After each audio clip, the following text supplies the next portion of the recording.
Os muiños naviculares son un tipo de muiño manual empregado na prehistoria, especialmente no Neolítico, para moer grans e outros alimentos.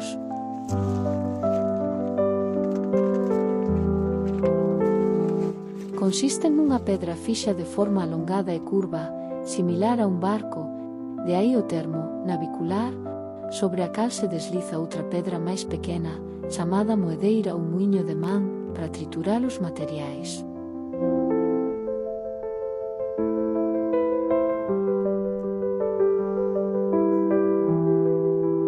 Estas ferramentas son testemuñas importantes do desenvolvemento das primeiras sociedades agrícolas.